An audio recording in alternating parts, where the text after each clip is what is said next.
നമുക്കൊരു കഥ പറഞ്ഞ് ആരംഭിക്കാം. റാൾഫ് എന്ന പേരിലൊരു ചെറിയ ബാലൻ, 9 വയസ്സ് പ്രായം. റാൾഫിൻ്റെ കഥ ലോകത്തിൽ വളരെ പ്രസിദ്ധമാണ്. റാൾഫിന് 9 വയസ്സുണ്ടെങ്കിലും ബുദ്ധി വളർച്ചയിലൊരല്പം കുറവുള്ളതുകൊണ്ട് അവനിപ്പോഴും 2ാം ക്ലാസ്സിൽ തന്നെയാണ് പഠിക്കുന്നത്. ഒരുപാട് മിടുക്കന്മാരുള്ള ലോകത്ത് റാൾഫ് പഠിപ്പിക്കുന്ന തികച്ചും വ്യത്യസ്തമായ ഒരു പാഠത്തെക്കുറിച്ച് ഈ കഥ നമ്മെ ഓർമ്മിപ്പിക്കുന്നുണ്ട്. ഒരു തവണ അവരുടെ സ്കൂളിൽ ക്രിസ്മസ് കാലം എത്തിയപ്പോൾ ക്രിസ്മസിനൊരു നാടകം കളിക്കാൻ തീരുമാനിച്ചു. ടീച്ചർമാർ ആ നാടകത്തിന് അഭിനയിക്കാൻ വേണ്ട കുട്ടികളെല്ലാം തിരഞ്ഞെടുത്തു. അപ്പോൾ റാൾഫിനെയും അഭിനയിപ്പിക്കണമല്ലോ. മിടുക്കന്മാരായ കുട്ടികളൊക്കെ ജോസഫായിട്ട്, മറിയമായിട്ട്, പിന്നെ ക്രിസ്മസിൻ്റെ ആ പശ്ചാത്തലത്തിൽ വേണ്ട മാലാഹമാർ, ഹെരോദ രാജാവ്, ഇങ്ങനെ ഒരുപാട് ആളുകളെ തിരഞ്ഞെടുത്തു. അപ്പോൾ റാൾഫിന് എന്തെങ്കിലും ഒരു ചെറിയ വേഷം കൊടുത്തേ പറ്റൂ, കാരണം അവനെ ഒഴിവാക്കാനും പറ്റില്ല. അവസാനം അധികം ഡയലോഗൊന്നും ഇല്ലാത്തൊരു വേഷമുണ്ട്. നമ്മുടെ ആ സത്രക്കാരൻ്റെ വേഷമാണ്. സത്രക്കാരനാകെ ഒരൊറ്റ ഡയലോഗല്ലേ ഉള്ളൂ, ഇവിടെ നിനക്ക് മുറിയില്ല, അത്രയും പറഞ്ഞാൽ മതി. ജോസഫിനോട് അത്രയും പറഞ്ഞാൽ മതി. ജോസഫും മറിയമ്മും കൂടെ, ഗർഭിണിയായ മറിയപ്പത്തിനെയും കൊണ്ട് ജോസഫ് ഇങ്ങനെ വരുന്ന സമയത്ത് സത്രത്തിൽ വന്ന് എനിക്കൊരു ശകല സ്ഥലം തരാമോ എന്ന് ചോദിക്കുമ്പോൾ ഇവിടെ റൂമില്ല എന്ന് മാത്രം പറഞ്ഞാൽ മതി. അപ്പോൾ ഈ ഒരു ഡയലോഗ് ഇവനെ പഠിപ്പിച്ച് ഏത് സമയത്താണ് പറയേണ്ടതെന്നൊക്കെ പറഞ്ഞു കൊടുത്തിട്ടുണ്ട്. എല്ലാം റെഡി. ഒരുപാട് റിഹേഴ്സലൊക്കെ കഴിഞ്ഞു. റിഹേഴ്സലിലൊന്നും കുഴപ്പമില്ല. അവസാനം അരങ്ങേറ്റ ദിവസമായി, നാടകം കളിക്കാൻ പോവാണ്. അപ്പോൾ ആദ്യത്തെ ഭാഗമൊക്കെ കഴിഞ്ഞു. മാലാഹമാർ വന്നു, ആട്ടിടയന്മാർ വന്നു, സുവാർത്തയൊക്കെ കഴിഞ്ഞ് അവസാനം ഗർഭിണിയായ കന്യക മറിയാമിനെയും കൊണ്ട് ജോസഫ് പിതാവ് ഇങ്ങനെ നടന്നുപോയി ഒരു സത്രത്തിൻ്റെ വാതിക്കലെത്തി സത്രക്കാരനോട് ചോദിക്കുന്ന രംഗമെത്തി. അപ്പോൾ സത്രക്കാരനോട് ചോദിക്കുകയാണ്, ഞങ്ങൾക്ക് താമസിക്കാൻ ഒരു മുറി തരാമോ? അപ്പോൾ റാൾഫ് നല്ല ഈ ഡയലോഗൊക്കെ പഠിച്ചിരിക്കുകയാണല്ലോ. അപ്പോൾ വളരെ ഗൗരവത്തിൽ തന്നെ പറഞ്ഞു, ഇവിടെ നിറഞ്ഞു കഴിഞ്ഞു, ഒരു മുറി പോലും തരാനില്ലെന്ന് പറഞ്ഞു. അപ്പോൾ ടീച്ചർക്ക് സന്തോഷമായി, ഇവൻ നല്ല ഭംഗിയായിട്ട് ഡയലോഗൊക്കെ പറഞ്ഞല്ലോ. അപ്പോൾ ജോസഫ് വീണ്ടും അടുത്ത ഡയലോഗ് പറയാണ്. മറിയത്തെ ചൂണ്ടിക്കാണിച്ചുകൊണ്ട് പറഞ്ഞു, നോക്കൂ, ഇതെൻ്റെ ഭാര്യയാണ്, അവൾ ഗർഭിണിയാണ്, അവൾക്ക് വിശ്രമിക്കാൻ ദയവായി അല്പസ്ഥലം തരണം. അപ്പോൾ ഇത്രയും കഴിഞ്ഞാൽ പിന്നെ നാടകത്തിൽ റാൾഫ് പറയേണ്ട അടുത്ത ഡയലോഗ് വളരെ ആക്രോശിച്ചുകൊണ്ടാണ്, സ്ക്രീം ചെയ്ത് വേണം പറയാൻ, ഭയങ്കരമായിട്ട് വേണം പറയാൻ. നിങ്ങൾക്കിവിടെ മുറിയില്ലെന്ന് പറയണം. ഇതാണ് പറയേണ്ട ഡയലോഗ്. അപ്പോൾ റാൾഫ് അവിടെ ഒന്നും മിണ്ടുന്നില്ല. ടീച്ചർ പുറകെ, കർട്ടൻ്റെ പുറകിൽ നിന്ന് പറഞ്ഞു കൊടുക്കുന്നുണ്ട്, റാൾഫെ പറ. കുട്ടി മിണ്ടുന്നില്ല. ടീച്ചർ പുറകിൽ നിന്ന് വീണ്ടും പറ, റാൾഫെ പറ, ഉറക്കെ അലറി പറ, നിങ്ങൾക്കിവിടെ ഇങ്ങനെയല്ല, ഒന്ന് അലറി പറഞ്ഞേ. നിങ്ങൾ മിടുക്കന്മാരായതുകൊണ്ടും മിടുക്കികളായതുകൊണ്ടും നിങ്ങൾ ഇതുപോലെ തന്നെ പറയും, നിങ്ങൾക്കിവിടെ മുറിയില്ല എന്ന് പറയാൻ പറയും. റാൾഫ് ഇങ്ങനെ മിണ്ടാതെ നിൽക്കുക, കുട്ടി മിണ്ടുന്നില്ല. അപ്പോൾ ഇങ്ങനെ മിണ്ടാതെ നിൽക്കുന്ന സമയത്ത് ടീച്ചർക്കാകെ ഒരു ടെൻഷനായി. ടീച്ചർ പിന്നെയും പുറകിൽ നിന്ന് ഒരു വടി കൊണ്ട് ഇവനൊരു കുത്തിയിട്ട് പറയാൻ പറഞ്ഞു. അപ്പോൾ മനസ്സില്ലാ മനസ്സോടെ റാൾഫ് പറഞ്ഞു, നിങ്ങൾക്കിവിടെ മുറിയില്ല, പൊക്കോളെ. ഏതാ നാടകത്തിൽ പറയേണ്ട ഡയലോഗാണ്. അപ്പോൾ റാൾഫ് പറയാണ്, അവനൊരു താല്പര്യമില്ല ഇത് പറയാൻ. അവൻ പറയാണ്, നിങ്ങൾക്കിവിടെ മുറിയില്ല, പൊക്കോളം പറഞ്ഞു. അപ്പോൾ ഈ സംഭാഷണം കഴിഞ്ഞ ഉടനെ റാൾഫ് രംഗം വിടണം. ജോസഫ് മറിയ അവിടെ ദുഃഖിതരായിട്ട് നിൽക്കുന്ന ഒരു സന്ദർഭമാണ്. അവരിങ്ങനെ ദുഃഖിതരായിട്ട് അങ്ങോട്ട് മാറിപ്പോകുന്ന സമയമാണ്. അപ്പോൾ ഈ ജോസഫ് മറിയവും ഇങ്ങനെ പയ്യെ സങ്കടപ്പെട്ട്, അവർ നല്ല അഭിനയത്തിലാണ്, അവരിങ്ങനെ സങ്കടപ്പെട്ട് അങ്ങോട്ട് മാറിപ്പോകുന്നു. റാൾഫ് രംഗം വിടുന്നില്ല. റാൾഫ് അവിടെ തന്നെ നിൽക്കുകയാണ്. അവൻ പോകേണ്ട സമയമായി, ഈ ഡയലോഗ് പറഞ്ഞിട്ട് പോകണം. അവൻ അവിടെ തന്നെ അങ്ങ് നിൽക്കുകയാണ്. ഇവരിങ്ങനെ സങ്കടപ്പെട്ട് പോകുന്ന കണ്ടപ്പോൾ അവൻ്റെ കണ്ണ് നിറഞ്ഞു. ആരുടെ? നമ്മുടെ റാൾഫിൻ്റെ കണ്ണ് നിറഞ്ഞു. ഇപ്പം കരയുമെന്നുള്ളൊരു പരുവത്തിലെത്തി. പെട്ടെന്ന് റാൾഫ് വിളിച്ചു പറഞ്ഞു, ജോസഫേ, നിങ്ങൾ പോകരുത്, തിരിച്ചു വാ, എൻ്റെ മുറി ഞാൻ തരാമെന്ന്. ജോസഫേ, നിങ്ങൾ പോകരുത്, എൻ്റെ മുറി ഞാൻ തരാമെന്ന് പറഞ്ഞു. നിങ്ങൾക്ക് കാര്യം മനസ്സിലായില്ലേ? നമ്മൾ ഈ മിടുക്കന്മാരുടെ ലോകത്തല്ലേ ജീവിക്കുന്നത്. അപ്പം നമ്മൾ വലിയ മിടുക്കില്ല, ബുദ്ധിക്ക് എത്ര വളർച്ചയില്ല എന്നൊക്കെ വിചാരിച്ച ഒരാളാണ് കരുണയുടെ ഒരു പുതിയ പാഠം പഠിപ്പിക്കുന്നത്. സത്യത്തിൽ ഇങ്ങനെയുള്ള ചില പാഠങ്ങൾ പഠിക്കാൻ വേണ്ടിയിട്ടാണ് നമ്മൾ ഇങ്ങനെയുള്ള ക്യാമ്പുകളിലൊക്കെ ആയിരിക്കുന്നതും വേദപുസ്തകമൊക്കെ പഠിക്കുന്നതും. മിടുക്കന്മാരുടെ ലോകത്ത് നഷ്ടമാകുന്ന കരുണയെക്കുറിച്ച് നമ്മളെ ഓർമ്മിപ്പിക്കുന്നതാണ് വേദവിചാരങ്ങൾ എല്ലാം തന്നെ. ഞാനിനി അടുത്ത കഥ പറയാം. ഞാൻ കുറച്ച് കഥകൾ മാത്രമേ പറയുന്നുള്ളൂ രാവിലെ. പോപ്പ് ഫ്രാൻസിസിനെ കേട്ടിട്ടുണ്ടല്ലോ. പാപ്പ ഫ്രാൻസിസ് ഒരു ദിവസം സൺഡേ സ്കൂൾ ക്ലാസ്സിൽ അധ്യാപകർ ക്ലാസ് എടുക്കുന്നതിനെ കുറിച്ചൊരു കഥ പറഞ്ഞാണ്. The name of God is Mercy എന്നൊരു പുസ്തകം പാപ്പ ഫ്രാൻസിസ് എഴുതിയിട്ടുണ്ട്. ആ പുസ്തകത്തിൽ പറയുന്ന കഥയാണ്. അപ്പോൾ സൺഡേ സ്കൂൾ അധ്യാപകർ ഒരു സാറ് ഒരു 10 കുട്ടികളെ പഠിപ്പിക്കുകയാണ്. 10 പേര് ആ ക്ലാസ്സിലുണ്ട്. 10 പേരെയും പഠിപ്പിക്കുന്ന വിഷയം മുടിയനായ പുത്രൻ്റെ ഉപമയാണ്. കഥയൊക്കെ നിങ്ങൾക്ക് അറിയാമല്ലോ. അപ്പൻ്റെ വീട്ടിൽ നിന്ന് സ്വത്തെല്ലാം കൂടെ എടുത്തുകൊണ്ട് പോയി ദൂരത്തടിച്ചെല്ലാം കഴിഞ്ഞ് അവസാനം തിരിച്ച് കരഞ്ഞു കൂവി പന്നിയുടെ തീറ്റയൊക്കെ തിന്നിട്ട് വരുവാണ്. ഇവനിങ്ങനെ വരുന്ന വഴിക്ക് അപ്പൻ അവനെ കണ്ടു ഓടിച്ചെന്ന് കെട്ടിപ്പിടിച്ച് ഉമ്മ കൊടുത്ത് വീട്ടിൽ കയറ്റി കാളക്കുട്ടിയെ അറുത്തു എന്നാണല്ലോ കഥ. ടീച്ചർ ഇതെല്ലാം പഠിപ്പിച്ചു കഴിഞ്ഞിട്ട് അവരോട് പറഞ്ഞു, ഒരു കാര്യം ചെയ്യാം, ഇപ്പം നിങ്ങൾ കുറേ കൂടി ക്രിയേറ്റീവായിട്ട് നിങ്ങളുടെ ഭാവനയെ ഉണർത്തുന്ന രീതിയിൽ നിങ്ങൾക്ക് വേണമെങ്കിൽ ഈ കഥയുടെ ക്ലൈമാക്സ് ഒന്ന് മാറ്റി എഴുതാമെന്ന് പറഞ്ഞു. അപ്പോൾ നിങ്ങൾക്ക് ഇപ്പോൾ പുതിയ ക്ലാസ് വർക്കൊക്കെ തരുമ്പോൾ അതുപോലെ റിപ്പീറ്റ് ചെയ്യാതെ നിങ്ങൾക്ക് വേണമെങ്കിൽ കുറച്ചുകൂടെ ഭംഗിയായിട്ട് ആ അപ്പൻ്റെ സ്നേഹത്തെ കുറേ കൂടി ഉദാത്തമായി വർണ്ണിക്കാനായിട്ട് നിങ്ങൾക്ക് ഒരു സാധ്യതയുണ്ട്. അതുകൊണ്ട് നിങ്ങളെല്ലാവരും ഒരു പേപ്പറും പേന എടുക്കണം. എന്നിട്ട് മുടിയനായ പുത്രൻ്റെ കഥയുടെ ആദ്യത്തെ ഭാഗം അതുപോലെ തന്നെ എഴുതണം. ആദ്യത്തെ ഭാഗം അപ്പന് 2 മക്കളുണ്ടായിരുന്നു. ഇളയ മകൻ അപ്പൻ്റെ കയ്യിൽ നിന്ന് സ്വത്ത് വാങ്ങിച്ച് ദൂരത്തടിച്ചു പോയി. അവസാനം അവൻ പന്നിക്കൂട്ടത്തിൽ പോയി കിടന്നു. വിശന്ന് വലഞ്ഞ അവസാനം അപ്പൻ്റെ വീട്ടിലേക്ക് തിരിച്ചു വരുന്നു. അപ്പൻ്റെ വീട്ടിലേക്ക് വരുമ്പോൾ ദൂരെ നിന്ന് അപ്പൻ അവനെ കൊണ്ട് ഓടിച്ചെന്നു. അവിടം വരെ ബൈബിളിലുള്ള പോലെ എഴുതണം. അത് കഴിഞ്ഞുള്ള ഭാഗം നിങ്ങൾ എന്നാ ചെയ്യണമെന്നറിയാവോ? നിങ്ങളുടെ ഭാവന അനുസരിച്ച് എഴുതിക്കൊള്ളാൻ പറഞ്ഞു. അപ്പോൾ ടീച്ചർ ഉദ്ദേശിച്ചത് നിങ്ങൾക്ക് മനസ്സിലായി കാണും. അപ്പൻ്റെ സ്നേഹം കുറേ കൂടി നിങ്ങൾ വർണ്ണിച്ചെഴുതും. ആ വേദപുസ്തകത്തിലുള്ളതിനെക്കാട്ടിലും കുറേ കൂടി ഭംഗിയായിട്ട് എഴുതുമെന്ന് വിചാരിച്ചിട്ടാണ്. 10 പിള്ളേരും എഴുതി. ടീച്ചർ ഈ ആൻസർ ഷീറ്റ് എല്ലാം കൂടെ എടുത്തിട്ട് വായിച്ച് നോക്കുവാണ്. വായിച്ച് നോക്കിയപ്പോൾ എന്താ എഴുതിയിരിക്കുന്നതെന്നറിയാവോ? ഇവനാ പന്നിക്കൂട്ടത്തിൽ കിടന്ന് വിശന്ന് വലഞ്ഞ് അവസാനം എഴുന്നേറ്റ് അപ്പൻ്റെ വീട്ടിലോട്ട് വരികയാണ്. അവൻ ദൂരേന്നേ വരുന്ന അപ്പം കണ്ടു. അപ്പൻ അങ്ങോട്ട് ഓടിച്ചെന്നു അവൻ്റെ കഴുത്തിന് പിടിച്ചു. ബൈബിളിൽ കഴുത്തിന് പിടിച്ച് ചുംബിച്ചു എന്നാണ്, ഉമ്മ കൊടുത്തു എന്നാണ് എഴുതിയിരിക്കുന്നത്. ഒരുത്തൻ എഴുതി എന്നറിയോ? അപ്പൻ അവൻ്റെ കഴുത്തിന് പിടിച്ച് പൊക്കി കുത്തി. എന്നിട്ട് അരയിലുണ്ടായിരുന്ന ബെൽറ്റ് ഊരി പോതിര കൊടുത്ത്. എന്നിട്ട് പറഞ്ഞു, മര്യാദ പഠിക്കുന്നവരെ കൂലിക്കാരൻ്റെ വീട്ടിൽ താമസിച്ചോണം, എന്നിട്ട് എൻ്റെ വീട്ടിലോട്ട് കയറാവുള്ളത്. മനസ്സിലായില്ലേ? പാപ്പ ഫ്രാൻസിസ് അവസാനം എഴുതി എന്താണെന്നറിയോ? ഈ കുഞ്ഞുങ്ങൾ 10 പേരും എഴുതിയത് അവനവൻ്റെ വീട്ടിലെ അപ്പൻ്റെ കരുണയുടെ ദൂരമാണ്, അല്ലാതെ വേദപുസ്തകത്തിലെ അപ്പൻ്റെ കരുണയുടെ ആഴമല്ല. അപ്പം നമ്മൾ ഈ ലോകത്തിൽ നിന്ന് പഠിക്കുന്ന കരുണയുടെ ദൂരത്തിന് അപ്പുറത്ത് ചില ദൂരങ്ങൾ സഞ്ചരിക്കാൻ വേദപുസ്തകം നമ്മളെ പഠിപ്പിക്കുക. അതുകൊണ്ടാണ് നമ്മൾ വേദവിചാരം എന്ന് പറയുന്ന ഒരു വിഷയത്തിലേക്ക് കടന്നു വരിക. ഇനി അടുത്ത കഥ പറയട്ടെ. ജാതക കഥകളെന്ന് കേട്ടിട്ടുണ്ടോ? ഇല്ലേ? പഞ്ചതന്ത്രം എന്ന് കേട്ടിട്ടുണ്ടോ? ഉണ്ട്. അതുപോലെ തന്നെ വളരെ പ്രസിദ്ധമായ ഒരു കഥാസമാഹാരമാണ് ജാതക കഥകൾ. ജാതക സ്റ്റോറീസ് എന്ന് ഇംഗ്ലീഷിലുമുണ്ട്, മലയാളത്തിലുമുണ്ട്. അതായത് ബുദ്ധൻ എന്ന് കേട്ടിട്ടില്ലേ? ബുദ്ധൻ്റെ പൂർവ്വകാലങ്ങളിലെ കഥകളായിട്ടാണ് ഈ ജാതക കഥകൾ അറിയപ്പെടുക. അപ്പോൾ ഈ ജാതക കഥകൾ അതിലൊന്നിൽ പറയുന്ന ഒരു കഥയാണ്. ബുദ്ധൻ സിദ്ധാർത്ഥ കുമാരനായ സമയം. സിദ്ധാർത്ഥൻ എന്ന് ബുദ്ധൻ എന്ന് കേട്ടിട്ടില്ലേ? സിദ്ധാർത്ഥൻ എന്ന് പറയുന്നത് ബുദ്ധൻ്റെ ആദ്യത്തെ പേരാ. സിദ്ധി അർത്ഥിക്കുന്നവൻ സിദ്ധാർത്ഥൻ. അവൻ പ്രയാണം ചെയ്ത് ബദ്ധനല്ലാത്തവനായ ബുദ്ധനായി മാറിയതാണ് ബുദ്ധചരിതം. ഒന്നും കിട്ടിയില്ല അല്ലേ? വിദ്യാർത്ഥി പോലെ തന്നെയാണ് സിദ്ധാർത്ഥി. പുതിയ ഒരു തലത്തിലേക്ക്, അധ്യാത്മമായ പുതിയൊരു ഉണർവിലേക്ക് ചെറുപ്പം മുതലേ ആഗ്രഹിക്കുന്നവൻ എന്നൊരു അർത്ഥം കൂടി അതിന് വേണമെങ്കിൽ നമുക്ക് ആരോപിക്കാവുന്നതേ ഉള്ളൂ.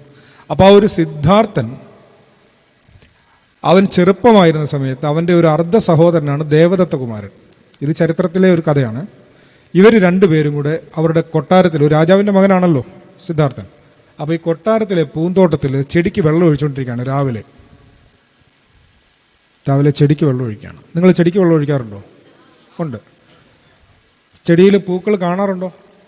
ഉണ്ട്. പൂക്കളോട് സംസാരിക്കാറുണ്ടോ? അവിടെയാണ് പ്രശ്നം. പൂക്കളോട് സംസാരിക്കണം. അതെങ്ങനെയാണ് സംസാരിക്കുക? അപ്പോൾ നമുക്ക് ഈ കഥയ്ക്കകത്തൊന്ന് ആ പൂക്കളോടൊന്ന് സംസാരിച്ചിട്ട് തിരിച്ചു വരാം. പൂക്കളോട് സംസാരിക്കുക എന്ന് പറഞ്ഞാൽ ഇനിയിപ്പോൾ നാളെ വീട്ടിൽ പോയി അത് കഴിഞ്ഞിട്ട് നമ്മൾ പിറ്റേന്ന് വെള്ളം ഒഴിക്കാൻ പോകുന്ന സമയത്ത് അവിടെ രാവിലെ ഒരു പൂ വിരിഞ്ഞ് നിൽപ്പുണ്ട്.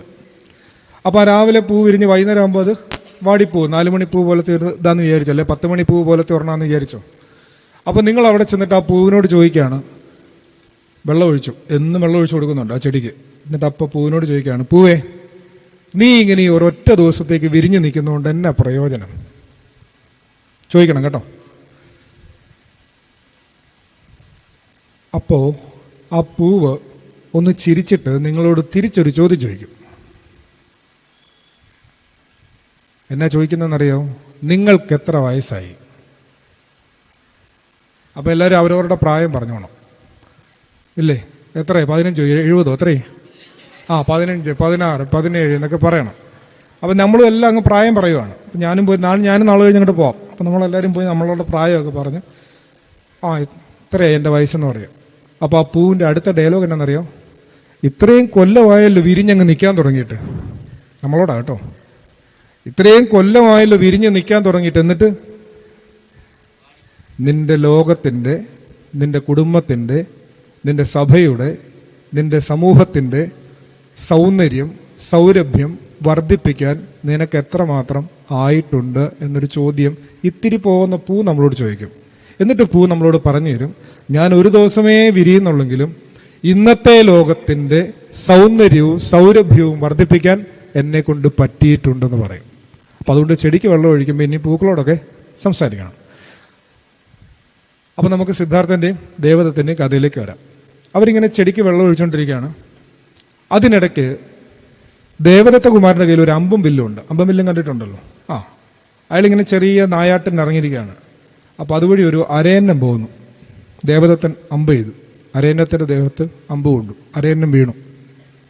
വെള്ളം ഒഴിച്ചുകൊണ്ടിരുന്ന സിദ്ധാർത്ഥകുമാരൻ വെള്ളത്തിൻ്റെ പാത്രം അവിടെ ഇട്ടിട്ട് ഓടിച്ചെന്ന് അരയന്നത്തിൻ്റെ അടുത്ത് ചെന്ന് അതിൻ്റെ ശരീരത്തിൽ നിന്ന് ശരമൂരിയെടുത്തു. എന്നിട്ട് അതിൻ്റെ മുറിവ് വെച്ച് കെട്ടി. ഈ മുറിവെല്ലാം വെച്ച് കെട്ടി കഴിഞ്ഞ് അതിന് ജീവൻ നിലനിന്ന് കഴിഞ്ഞപ്പോൾ തർക്കമായി. ദേവദത്തകുമാരൻ പറഞ്ഞു, അത് അരയന്നം എൻ്റെയാണ്. സിദ്ധാർത്ഥൻ പറഞ്ഞു, എൻ്റെയാണ്, ഞാൻ തരത്തില്ല. അവസാനം അത് രാജാവിൻ്റെ അടുത്ത് ചെന്നു. രാജാവ് കോടതി വിളിച്ചു കൂട്ടി. കോടതി മീൻസ് നമ്മുടെ അവിടുത്തെ അറിവുള്ള ആളുകളെല്ലാം വിളിച്ചു കൂട്ടി. എന്നിട്ട് അവരോട് ചോദിച്ചു, ഇതിൻ്റെ ഒരു ഉത്തരം കൊടുക്കുക ഈ പിള്ളേർക്ക്. അപ്പോൾ ദേവദത്തൻ്റെ വക്കീൽ പറയുന്നത്, ദേവദത്തൻ പറയുന്നത് എന്താണെന്നറിയാമോ? ഞാനാണ് അമ്പ് ചെയ്തത്, അതുകൊണ്ട് ഞാനാണ് അതിനെ വീഴ്ത്തിയത്, അതുകൊണ്ട് അതെൻ്റെ അരയന്നമാണ്. സിദ്ധാർത്ഥൻ പറയുന്നു, ഞാനാണ് അതിനെ രക്ഷിച്ചത്, അതുകൊണ്ട് അതെൻ്റെ അരയനാണ്. അവസാനം കോടതിയുടെ തീർപ്പ് വന്നത് എന്താണെന്നറിയോ? ജീവൻ എടുക്കുന്നവനല്ല, ജീവൻ കൊടുക്കുന്നവനും നിലനിർത്തുന്നവനുമാണ് ജീവന്റെ അവകാശി. ജീവൻ എടുക്കുന്നവനല്ല, ജീവൻ കൊടുക്കുന്നവനും ജീവൻ നിലനിർത്തുന്നവനുമാണ് ജീവന്റെ അവകാശമുള്ളത്, ജീവിക്കാൻ അവകാശമുള്ളത്. ഈ കരുണയുടെ പാഠം പുലർന്നു പോകുന്ന ഒരു മണ്ണിലും നാട്ടിലുമാണ് നമ്മൾ ജീവിക്കുന്നത്. അപ്പം അതുകൊണ്ട് കരുണയെക്കുറിച്ച് അല്ലെങ്കിൽ കരുണയുള്ളവരായി തീരുന്നതിനെക്കുറിച്ച് ഒരു പ്രോഗ്രാമിംഗ് നടത്താൻ വേണ്ടി കൂടിയാണ് ഈ വേദവിചാരം നടക്കുന്നത്. ഒപ്റ്റിമസിന്റെ കാര്യം നിങ്ങൾ അറിഞ്ഞായിരുന്നോ? ഇന്നലെ മിനിയാന്ന് നമ്മുടെ എലോൺ മസ്ക് ഇല്ലേ? നമ്മുടെ കൂട്ടുകാരനല്ലേ? എലോൺ മസ്ക് മിനിയാന്ന് ഒരു പുതിയ ഹ്യൂമനോയിഡിനെ ഇറക്കിയിട്ടുണ്ട്. ഒപ്റ്റിമസ് എന്ന പേര്. 20,000 രൂപ കണ്ട വിലയുള്ളൂ. ഡോളറാന്ന് തോന്നുന്നു കേട്ടോ. അപ്പോൾ പിന്നെ ഇനി ശുശ്രൂഷയ്ക്കൊന്നും ആളെ വെക്കേണ്ടി വരുമെന്ന് തോന്നുന്നില്ല. ചെമ്മാച്ചനെയൊക്കെ പിരിച്ചുവിടാമെന്നാണ് ഞാൻ വിചാരിക്കുന്നത്. ഒരു ഹ്യൂമനോയിഡിനെ വാങ്ങിച്ച എല്ലാ പരിപാടിയും നടക്കുമോ? അത് ചെയ്യും. അത് ചായ കൊണ്ട് തരും, ചോറ് വിളമ്പി തരും, എല്ലാം ചെയ്യും. ഒരു പ്രത്യേക പ്രോഗ്രാം ചെയ്ത് വെച്ചിരിക്കല്ലേ അതിനെ. ആ പ്രോഗ്രാം അനുസരിച്ച് അത് പോകും. ഇടയ്ക്ക് നമ്മളിങ്ങനെ വയ്യാതെ അങ്ങോട്ട് കിടക്കുമ്പോൾ ഈ പുള്ളിക്ക് പനിയാണെന്ന് ചിലപ്പോൾ മനസ്സിലാവും. ഗുളിക കൊടുക്കാൻ പ്രോഗ്രാം ചെയ്തിട്ടുണ്ടെങ്കിൽ അത് സമയത്ത് വന്ന് ഗുളിക തരും. അല്ലാതെ നിങ്ങളുടെ അമ്മ ചെയ്യുന്നത് പോലെ ഇടയ്ക്കിടയ്ക്ക് വന്ന് തലയിൽ തുണിയിട്ട് തരുമോ? പ്രോഗ്രാം ചെയ്താൽ ചെയ്യും കേട്ടോ. പക്ഷേ തക്ക സമയത്ത് വേണ്ടതുപോലെ മനസ്സലിവോടുകൂടി പ്രവർത്തിക്കാൻ ഈ യന്ത്രത്തിനാണോ പറ്റുക, മനുഷ്യനാണോ പറ്റുക? മനുഷ്യനെ പറ്റുള്ളൂ, ഇല്ലേ? അപ്പോൾ മനുഷ്യനെ പറ്റുള്ളൂ. അപ്പോൾ ഈ മനുഷ്യനെ ഒന്ന് പ്രോഗ്രാം ചെയ്തെടുക്കണ്ടേ, ഈ ഇരിക്കുന്ന മനുഷ്യ കുഞ്ഞുങ്ങളെല്ലാം? ആ പ്രോഗ്രാമിംഗ് ആണ് യഥാർത്ഥത്തിൽ ഈ ക്യാമ്പിൽ കൂടെ നടക്കുന്നത്. ആ പ്രോഗ്രാമിങ്ങിൻ്റെ ഒരു ഭാഗമായി നമ്മൾ വേദവിചാരം പഠിക്കുമ്പോൾ ഞാൻ ഇന്ന് ഊന്നൽ നൽകുന്നത് കരുണ എന്ന് പറയുന്ന ആ ഒരു വിഷയത്തിനാണ്. അപ്പോൾ ആ കരുണയിലേക്ക് നമ്മളുടെ ജീവിതത്തെ കുറെ കൂടി ഉണർത്താനായിട്ടാണ്. നിങ്ങളുടെ കൂട്ടുകാർ, നിങ്ങൾ വായിക്കുന്ന പുസ്തകം, നിങ്ങളുടെ ഫേസ്ബുക്ക് ഫ്രണ്ട്സ്, ഇതൊക്കെ നോക്കിയാൽ മതി നിങ്ങൾ ആരാണെന്ന് അറിയാം. അവഞ്ചേഴ്സ് കാണാറുണ്ടോ? ഉണ്ട്. ആരെയാ ഇഷ്ടം? അയൺമാനെയാണോ ഇഷ്ടം? തോറിന്? തോറാണ് പാർട്ടി. ശരിയാ. തോറ് പണ്ട് ഗ്രീസിലുണ്ടായിരുന്ന ഒരു ദൈവമാണ് കേട്ടോ. മോഫുണ്ട്, സ്പൈഡർമാനുണ്ട്, അയൺമാനുണ്ട്. അയൺമാൻ്റെ കാര്യം ഞാൻ പറഞ്ഞു, അതെനിക്ക് ഇഷ്ടം അയൺമാനിന്. അത് തന്നെ. ഇപ്പം ഇത്ര ആൾക്കാരുണ്ടല്ലോ. അപ്പോൾ നമ്മൾ ഈ അവഞ്ചേഴ്സ് കാണുമ്പോൾ ഇവരെല്ലാം കൂടി നമ്മളെ എൻ ഗെയിമിലേ എല്ലാവരും കൂടിയാണല്ലോ വരുന്നത്. അപ്പോൾ എല്ലാവരും കൂടെ വന്ന് ഈ ഒരു കളി അങ്ങോട്ട് കളിച്ച് കഴിയുമ്പോഴത്തേനും സംഗതി ഭയങ്കര അറ്റാക്കാണല്ലോ, ഭയങ്കര അഗ്രസീവായിട്ടാണ് യുദ്ധം നടക്കുന്നത്. അടിക്കടി എന്നുള്ള രീതിയിലാണ് സംഗതി പോകുന്നത്. പക്ഷെ ഞങ്ങളുടെയൊക്കെ ആരായിരുന്നെന്ന് അറിയാമോ? ലുട്ടാപ്പി, മായാവി, കുട്ടൂസൻ, ഡാഗിനി, അക്കൂക്കിനെ അറിയത്തില്ലേ? ഇപ്പോഴും ഉണ്ട് നമ്മുടെ ബാലരമയിൽ അക്കൂക്കും. അക്കൂക്കുണ്ട്, സൂത്രനുണ്ട്, കുറുക്കന.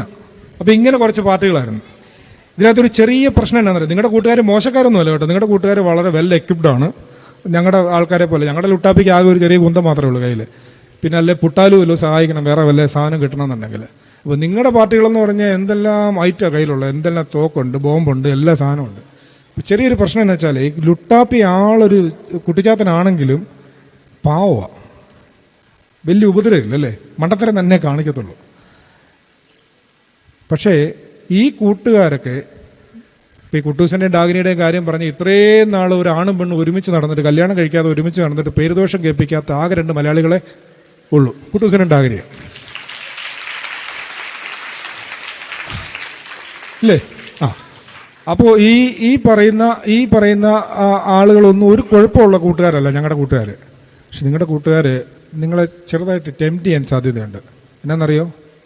അപ്പോൾ ക്ലാസ്സിൽ ഒരുത്തൻ, ഇപ്പം എൻ്റെ ചേട്ടൻ്റെ മോനുണ്ട്, അവനിപ്പോൾ ഈ ലൈവ് കേട്ട് ഞാൻ ഇന്നലെ അവനോട് ചോദിച്ചിട്ട് അവഞ്ചേഴ്സിൻ്റെ പേരെല്ലാം കൂടെ പഠിച്ചു കേട്ടോ. അപ്പോൾ അവൻ മിനിയാന്ന് പറയുകയാണ് കഴിഞ്ഞ ദിവസം, അതേ മന്തിൻ്റെ റിപ്പോർട്ട് വന്നായിരുന്നു. എന്തുവാ? കേശവിന് 900 ബ്ലാക്ക് സ്റ്റാർ ഉണ്ട്, ജോണിന് 600 ബ്ലാക്ക് സ്റ്റാർ ഉണ്ട്, എനിക്ക് 300 ബ്ലാക്ക് സ്റ്റാർ ഉണ്ട്. ഞാൻ പറഞ്ഞു നീ നിൻ്റെ അപ്പാപ്പനെ വെച്ച് നോക്കും വളരെ മോശമാണെന്ന് പറഞ്ഞു. ബ്ലാക്ക് സ്റ്റാറും റെഡ് സ്റ്റാറും കിട്ടുന്നില്ലേ ഇപ്പോൾ? ഇല്ലേ? ആ സ്കൂളിൽ ഇപ്പോൾ അടിയല്ലേ, ഇപ്പോൾ സ്റ്റാറാണ് കിട്ടുന്നത്. ക്ലാസ്സിൽ ഇരുന്ന് മിണ്ടിയ ടീച്ചർ ഒരു ബ്ലാക്ക് സ്റ്റാർ കൊടുക്കും, ഇല്ലേ? ടീച്ചർമാർക്ക് അറിയാമല്ലോ. എന്തെങ്കിലും പറഞ്ഞ ഉടനെ ഗുഡ് ബോയ് റെഡ് സ്റ്റാർ കൊടുക്കുകയാണ്. ഇപ്പോൾ ഈ പുതിയ സ്കൂളിലൊക്കെ ഇപ്പം അങ്ങനെയാണ്ട് പരിപാടിയാണ്. നിങ്ങളും രക്ഷപ്പെട്ടല്ലേ അതിൽ നിന്ന്? കൊച്ചു പിള്ളേർ ഇപ്പം അങ്ങനെ പഠിക്കണേ. നിങ്ങൾ എഴുതിയത് എങ്ങനെയാ? ഒന്നിച്ചാണോ എഴുതിയത്? എഴുതിയത് ഒന്നിച്ചാണോ? സ്പ്ലിറ്റ് ചെയ്തല്ലേ?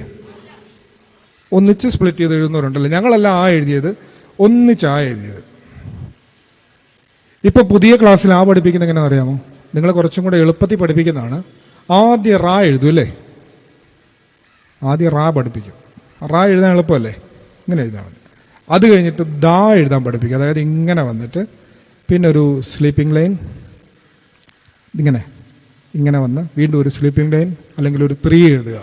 അപ്പോൾ എത്രയായി? ദായായി. ഇനി എഴുതാൻ പഠിച്ചാൽ എളുപ്പമാണ്. ആദ്യം ഒരു എഴുതണം, അത് കണക്ട് ചെയ്ത് ഒരു എഴുതണം, അത് കണക്ട് ചെയ്ത് വീണ്ടും ഒരു എഴുതി ഒരു ചെറിയ 0 കൂടി ഇട്ടാൽ ആയില്ലേ? അപ്പം ഇങ്ങനെ സ്പ്ലിറ്റ് ചെയ്താണ് ഇപ്പോൾ പഠിപ്പിക്കുന്നത്. എന്തുകൊണ്ടാണ്? നിങ്ങളുടെ റിസപ്റ്റീവ് മോഡ് വ്യത്യാസമാണ്. നിങ്ങളിപ്പോൾ അപ്പനോടും അമ്മയോടും ഒക്കെ പറയത്തില്ല ഈ അപ്പനും അമ്മയ്ക്കും ഒന്നും അറിയത്തില്ലെന്ന് പറഞ്ഞിട്ടുണ്ടോ? ഇല്ലല്ലേ? ഇത്രയും നല്ല പിള്ളേരാണ് നമ്മുടെ സഭയിലുള്ള, എൻ്റെ ദൈവമേ. അതെ, ഈ സഭയ്ക്ക് നല്ല ഭാവിയുണ്ട്. ആൾക്കാരൊക്കെ ചുമ്മാ പറയുന്ന. നമ്മൾ വിചാരിക്കത്തില്ല നമ്മുടെ അപ്പനും അമ്മയ്ക്കും ഒന്നും വലിയ അറിവില്ല എന്നല്ലേ? നമ്മൾ കമ്പ്യൂട്ടർ ചെയ്യുന്ന പോലെ അവർക്ക് ചെയ്യാൻ പറ്റുമോ? നമ്മുടെ അപ്പച്ചന് വാട്സപ്പ് എടുത്ത് കൊടുക്കുന്ന ആരാ? നിങ്ങളാണ് എടുത്തു കൊടുക്കുന്നത്. അപ്പച്ചൻ അറിയത്തില്ല, അതുകൊണ്ടാണ് നിങ്ങൾ എടുത്തു കൊടുക്കുന്നത്.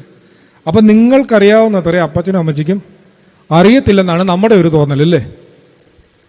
അങ്ങനെ ഒരു തോന്നൽ നമുക്കുണ്ടാവും. അങ്ങനെ ഒരു തോന്നലുണ്ടാകുമ്പോൾ ഞാൻ വേറൊരു കഥയും കൂടെ പറഞ്ഞിട്ട് നമ്മുടെ വിഷയത്തിലേക്ക് തിരിച്ചു വരാം. എലോൺ മസ്കിലേക്ക് വരാം. ഉപനിഷത്ത് എന്ന് കേട്ടിട്ടുണ്ടോ? ഉണ്ടോ? ശബ്ദക്കുറവാണല്ലോ. ഉപനിഷത്ത് പറഞ്ഞാൽ ഭാരതത്തിലെ വേദാന്തമാണ്, ഭാരതത്തിലെ അറിവുകളുടെ ഒരു സമാഹാരമാണ്. പൂർവ്വപിതാക്കന്മാർ എഴുതി വെച്ചിട്ടുള്ള വലിയ അറിവുകളുടെ സമാഹാരമാണ്. അപ്പോൾ ഈ പറയുന്ന ഉപനിഷത്തിൽ പറയുന്ന ഒരു കഥയുണ്ട്. ഒരു ചെറുപ്പക്കാരനെ ഇതുപോലെ ഒരു ക്യാമ്പിന് വിട്ടു. പക്ഷെ ആ ക്യാമ്പ് ഒരു 4 വർഷത്തേക്കുണ്ടായിരുന്നു. ഒരു കോഴ്സായിരുന്നു, ഒരു ഗുരുകുലത്തിലാണ് വിട്ടെ. അവിടെ പഠിച്ചിട്ട് ഇവൻ തിരിച്ചു വന്നു. അപ്പനോട് കുറേ ചോദ്യങ്ങൾ ചോദിച്ചു. അപ്പാ, അതിൻ്റെ അർത്ഥം അറിയാമോ? ഇതിൻ്റെ അർത്ഥം അറിയാമോ? ഇപ്പോൾ പുതിയൊരു ക്യാമ്പിലൊക്കെ പോയിട്ട് ചെല്ലുമ്പോൾ നമ്മൾ കുറച്ച് അറിവ് കിട്ടുമല്ലോ. അപ്പോൾ ഈ അറിവൊക്കെ വെച്ചിട്ട് നമ്മളങ്ങോട്ട് പയറ്റി. ഈ പയ്യനും അവിടെ പോയിട്ട് അപ്പനോടും അമ്മയോടും ഇതൊക്കെ ചോദിച്ചു. അപ്പൻ തിരിച്ചു പറഞ്ഞ മറുപടി എന്നാണെന്നറിയോ? എൻ്റെ കുഞ്ഞേ, നീ ചോദിക്കുന്ന ചോദ്യത്തിൻ്റെ എല്ലാ ഉത്തരം അറിയാൻ ഞാൻ നിന്നെ പോലെ ചെറുപ്പക്കാരനല്ലല്ലോ. നീ പറയുന്നതിൻ്റെ എല്ലാം ഉത്തരം പറയാൻ ഞാൻ നിന്നെ പോലെ ചെറുപ്പക്കാരനല്ലല്ലോ. ചെറുപ്പത്തിലായിരിക്കും നമ്മൾ വിചാരിക്കും എല്ലാം അറിയാമെന്ന്. എല്ലാം അറിയാമെന്ന്. പതിയെ വളർന്ന് വരുമ്പോഴേ നമുക്ക് മനസ്സിലാവുക നമുക്കറിയാവുന്നതിലും കൂടുതലാണ് അറിയാൻ പാടില്ലാത്തത്. നമ്മൾ എത്ര പഠിച്ചാലും നമുക്കറിയാവുന്നതിനേക്കാൾ കൂടുതൽ ഈ ലോകത്തിൽ ഇനിയും അവശേഷിക്കുന്നുണ്ട് എന്ന് നമുക്ക് ഓർമ്മ വരും. അപ്പോൾ നമ്മൾ പറഞ്ഞു വരുന്നത് കരുണ, മനസ്സലിവ്, ആർദ്രത, ഇങ്ങനെയൊക്കെയുള്ള മാനവികമായ മൂല്യങ്ങൾ നമ്മളിൽ ഉണ്ടാവത്തക്ക രീതിയിൽ ഒരു വേദവിചാരം ഉണ്ടാവണമെങ്കിൽ, വേദവിചാരം ഉണ്ടാകുമ്പോൾ ഇത് നമ്മളുടെ ജീവിതത്തിൽ അറിഞ്ഞും അറിയാതെയും ഒരു പ്രോഗ്രാം ചെയ്യപ്പെടുകയാണ്. വേദവിചാരത്തിലൂടെ നമ്മൾ ദൈവത്തെയാണ് പരിചയപ്പെടുന്നത്. യോഹന്നാൻ സ്നാപകൻ വളരെ ധീരനായൊരു ചെറുപ്പക്കാരനായിരുന്നു. അദ്ദേഹത്തിന്റെ ധീരതയ്ക്കും സത്യസന്ധതയ്ക്കുമുള്ള അടിസ്ഥാന കാരണം എന്താണ്? അവന് ഗർഭം മുതൽ പരിചയം ആരെയാ? യേശുവിനെയാ. എലിസബത്തിന്റെ വയറ്റിൽ അവൻ കിടക്കുമ്പോൾ മുതൽ, ഗർഭം മുതൽ അവന് പരിചയം യേശുവിനെയാ. അപ്പൊ യേശുവിനെ പരിചയപ്പെടുക, ക്രിസ്തുവിനെ അടുത്തറിയുക, അതിലേക്ക് നമ്മളെ സഹായിക്കുന്നതാണ് നമ്മളുടെ എല്ലാ വേദവിചാരങ്ങളും. അങ്ങനെ ഒരു ദൈവ പരിചയം നമുക്കുണ്ടെങ്കിൽ ഏത് മയക്കുമരുന്നിൽ നിന്നും നമ്മൾ അകന്നു നിൽക്കും. മയക്കുമരുന്നെന്ന് പറഞ്ഞാൽ ഈ പറയുന്ന ആ പത്രത്തിൽ കണ്ട പേരൊന്നുമല്ല കേട്ടോ, അത് മാത്രമൊന്നുമല്ല. അധികാരം ഒരു മയക്കുമരുന്നാണ്, പണം ഒരു മയക്കുമരുന്നാണ്, സ്ഥാനം ഒരു മയക്കുമരുന്നാണ്. നമ്മളെ മയക്കി കിടത്തുന്നതാണ്. യഥാർത്ഥമായ ഒരു ഉണർവിലേക്ക്, ഇതിൻ്റെ എല്ലാം ലഹരികളിൽ നിന്ന് യഥാർത്ഥമായ ബോധത്തിന്റെ ഉണർവിലേക്ക് നമ്മളെ സഹായിക്കുന്നതാണ് ക്രിസ്തു പരിചയം. അതുകൊണ്ട് അടിസ്ഥാനപരമായി ഈ ക്യാമ്പിൽ നമ്മൾ പങ്കെടുക്കുമ്പോൾ രക്ഷയുടെ അടിസ്ഥാന പന്ഥാവ്, മാർഗമെന്ന് പറയുന്നത് ഈ ഒരു ക്രിസ്തു പരിചയമാണ് എന്നുള്ളത് നിങ്ങളുടെ ഹൃദയത്തിൽ അടിവരയിട്ട് ഓർമ്മിപ്പിച്ച് വെച്ചിരിക്കണം. ജോസഫ് എന്ന് പറയുന്ന പഴയ നിയമത്തിൽ ഒരു ചെറുപ്പക്കാരനുണ്ട്. ഞാൻ ഈ 3-4 ചെറുപ്പക്കാരുടെ കാര്യം കൂടെ പറഞ്ഞിട്ട് വേദപുസ്തകം എങ്ങനെയാണ് പഠിക്കേണ്ടതെന്നും കൂടെ പറഞ്ഞു കഴിയുമ്പോൾ സംഗതി 8 മണിയാവും, തീരും. ജോസഫ് എന്ന് പറയുന്ന ചെറുപ്പക്കാരൻ്റെ ചെറുപ്പത്തിലെ ഒരു സ്റ്റാറ്റസ് നിങ്ങൾ കണ്ടിട്ടുണ്ടോ? ഞാൻ പറയാം, സന്ദർഭം പറഞ്ഞു തരാം. അപ്പോൾ അവൻ വാട്സപ്പിൽ ഇട്ട സ്റ്റാറ്റസ് എന്താണെന്ന് നോക്കിയാൽ മതി. സന്ദർഭം ഇത്രയേ ഉള്ളൂ. അവനിങ്ങനെ ആ ചേട്ടന്മാരെ തിരക്കി അപ്പം പറഞ്ഞിട്ട് പോകുമ്പോൾ ചേട്ടന്മാരെല്ലാം കൂടെ അവനെ പിടിച്ച് പൊട്ടക്കിണറ്റിലിടുന്നില്ലേ? ഇല്ലേ? ആ പൊട്ടക്കിണറ്റിൽ ഇരുന്നുകൊണ്ട് അവൻ വാട്സപ്പിൽ ഒരു സ്റ്റാറ്റസ് ഇട്ടായിരുന്നു. എന്തുവായിരുന്നു അറിയോ? എന്തുവാ? ഫീലിംഗ് സാഡ് അറ്റ് പൊട്ടക്കിണറ്റിൽ. അവൻ പറഞ്ഞു ഫീലിംഗ് സ്കാറ്റേഡ്, ഫീലിംഗ് എലോൺ, ഇല്ലേ? ഇങ്ങനെയൊക്കെ ഇടത്തില്ലേ? ഇവനാകെ അങ്ങനെ കിടക്കുവാണ്, ആകെ അങ്ങ് തകർന്നു പോയി ജോസഫ്. കുറച്ച് നാൾ കഴിഞ്ഞ് നിങ്ങൾ വീണ്ടും അവനെ ഒന്ന് ഗൂഗിൾ ചെയ്ത് നോക്കിയാൽ ജോസഫ് അവിടെ മന്ത്രിയാണേ, ഈജിപ്തിൽ മന്ത്രിയാണ്. അപ്പോൾ ആ മന്ത്രി ആയിരിക്കുന്ന സമയത്ത് ജോസഫ് അദ്ദേഹത്തിൻ്റെ ആ ഫേസ്ബുക്ക് പേജിൻ്റെ താഴെ ഒരു ചെറിയ കമൻറ്റ് ഒരാൾ ഇട്ടിട്ടുണ്ട്. ആരാന്നറിയാമോ? ഫറവോ ഇട്ടിരിക്കുന്ന കമൻറ്റ് എന്തുവാ ജോസഫിൻ്റെ പേജിൽ? ദൈവാത്മാവുള്ള ഈ ചെറുപ്പക്കാരനെ പോലെ ഒരാളെ കണ്ടിട്ടില്ല. നിങ്ങളുടെ ഇതിൻ്റെ പേജിൻ്റെ താഴെ അങ്ങനെ കമൻറ്റ് വല്ലതും വന്നിട്ടുണ്ടോ? ഇല്ലല്ലേ, വരണം. ദൈവാത്മാവുള്ള ഈ പയ്യനെ പോലെ, ഈ മോളെ പോലെ ഒരാളെ കണ്ടിട്ടില്ല. ഇനി അടുത്ത ആളെ നോക്കൂ, വേറൊരാളെ സ്റ്റാറ്റസ് നോക്കുക. ഷമുവേൽ ബാലൻ. അയാളുടെ സ്റ്റാറ്റസ് എന്തുവാ? ലിസണിങ് ടു ഗോഡ്, ദൈവത്തെ കേട്ടുകൊണ്ടിരിക്കുക എന്നാണ് പറഞ്ഞത്. ദൈവത്തെ കേട്ടോണ്ടിരിക്കാൻ എന്നാ പറഞ്ഞു. ശദ്രക്ക്, മേശക്ക്, അബേദനഗോവും 3 ചെറുപ്പക്കാരില്ലേ? ആരാ അത്? വായിക്കൊള്ളാത്ത പേരും കൂടി അല്ലേ. തീച്ചുളയിൽ വീണ ആൾക്കാരാണ്. കൂടെ ഒരാളും കൂടി ഉണ്ടല്ലോ, ദാനിയേൽ. ഇവരുടെ കഥ പറയുന്നതിനകത്ത് നെബുക്കദ്നേസർ എന്ന് പറയുന്ന രാജാവ്, രാവിലെ പല്ലൊക്കെ തേച്ചല്ലോ അല്ലേ, അന്ന് ഇനി ധൈര്യമായിട്ട് പറഞ്ഞു നെബുക്കദ്നേസർ. അത് തന്നെ, അപ്പോൾ കുഴപ്പമില്ല അല്ലേ, വലിയ പാടാ അത്. അപ്പോൾ ഈ രാജാവ് ഒരു ദിവസം രാവിലെ എഴുന്നേറ്റപ്പോൾ അയാൾക്ക് രാവിലെ അയാളുടെ ഫേസ്ബുക്ക് പറഞ്ഞിട്ട് അയാൾ എന്നെ ചെയ്തെന്നറിയാവോ? അയാൾ പറയാണ്, സ്വന്തം ഒരു നല്ല ഫോട്ടോ എടുത്താൽ കിട്ടും, നല്ല വലിയൊരു ഇമേജ് അങ്ങോട്ട് ഇട്ടിട്ട് പറഞ്ഞു ഇതിനെ എല്ലാവരും ലൈക്ക് ചെയ്യണമെന്ന് പറഞ്ഞു. രാവിലെ ഉണർന്നപ്പോൾ രാജാവിന് തോന്നിയ ദുർബുദ്ധിയാണ്. എല്ലാവരും ലൈക്ക് ചെയ്യണമെന്ന് പറഞ്ഞാൽ നാട്ടിലുള്ള സകലമാന പേരും എൻ്റെ അടിയിൽ പോയി ലൈക്ക് ചെയ്തു. 4 ചെറുപ്പക്കാർ, മുമ്പേ പേര് പറഞ്ഞ 4 ചെറുപ്പക്കാർ മാത്രം ഡിസ്ലൈക്ക് ചെയ്തു. എങ്ങനെ അതിനുള്ള ധൈര്യം അവർക്കുണ്ടായത്? 2 കാര്യങ്ങളുണ്ട്. ദൈവത്തെ അടുത്തറിഞ്ഞെന്നാണ് ഇവൻ പറഞ്ഞത്. ദൈവത്തെ അടുത്തറിയാനുള്ള 2 മാർഗങ്ങൾ അവർ പഠിപ്പിക്കുന്നുണ്ട്. ഒന്ന്, ഇവരെ ബാബിലോണിലോട്ട് ഹോസ്റ്റലിലോട്ട് പിടിച്ചുകൊണ്ട് പോയി അവിടെ താമസിക്കുന്ന സമയത്ത് ആ ഹോസ്റ്റലിൽ അന്ന് ബുധനാഴ്ച വന്നപ്പോൾ ഹോസ്റ്റലിൻ്റെ വാർഡൻ വന്നിട്ട് പറഞ്ഞു, ദാനിയേൽ, ഇന്നിവിടെ രാജാവിൻ്റെ പിറന്നാളാണ്, ചിക്കൻ ബിരിയാണി ഉണ്ട്, എല്ലാവർക്കും ബിരിയാണി ഉണ്ട്, നിങ്ങളിത് കഴിക്കണമെന്ന് പറഞ്ഞു. അപ്പോൾ ദാനിയേൽ പറഞ്ഞു, രാജാവിൻ്റെ പിറന്നാളാണെങ്കിലും ബിരിയാണി ആണെങ്കിലും ഞങ്ങൾക്ക് ബുധനാഴ്ച നോയമ്പാന്ന് പറഞ്ഞു. രാജാവ് കഴിക്കുന്ന ഭക്ഷണം കൊണ്ടും രാജാവ് കുടിക്കുന്ന പാനീയം കൊണ്ടും ഞങ്ങളെ തന്നെ അശുദ്ധമാക്കുകയില്ല എന്ന് പറഞ്ഞു. നിങ്ങൾ ഇനി ഈ സ്കൂളിൽ നിന്ന് ഇപ്പോൾ സ്കൂളിലെ പഠിത്തമൊക്കെ കഴിഞ്ഞ് +2 ഒക്കെ കഴിഞ്ഞിട്ട് ഹൈദരാബാദിലെ രാജകുമാരിയുടെ അടുത്ത് നേഴ്സിങ്ങിനോ അല്ലെങ്കിൽ കോയമ്പത്തൂർ എഞ്ചിനീയറിംഗ് രാജകുമാരൻ്റെ അടുത്തോ ഒക്കെ പഠിക്കാൻ പോകും അല്ലേ? അവിടെയൊക്കെ നിങ്ങൾ പഠിക്കാൻ പോണ സമയത്ത് ബുധനാഴ്ചയും വെള്ളിയാഴ്ചയും നിങ്ങൾക്ക് നോയമ്പുണ്ടാവുമോ? ഞാൻ മുമ്പേ പറഞ്ഞ എന്നെ കൊണ്ട് മാറ്റി പറയിപ്പിക്കരുത്, സഭയ്ക്ക് ഭാവി ഉണ്ടെന്നുള്ളത് കേട്ടോ. ബുധനാഴ്ചയും വെള്ളിയാഴ്ചയും നോയമ്പുണ്ടാവുമോ? പോരല്ലോ, ഒന്ന് ഉറച്ചു പറഞ്ഞേ. ഉണ്ടാവണം, എങ്കിലേ ഈ സഭയ്ക്ക് ഭാവിയുള്ളൂ കേട്ടോ, എങ്കിലേ ഈ സഭയ്ക്ക് ഭാവിയുള്ളൂ.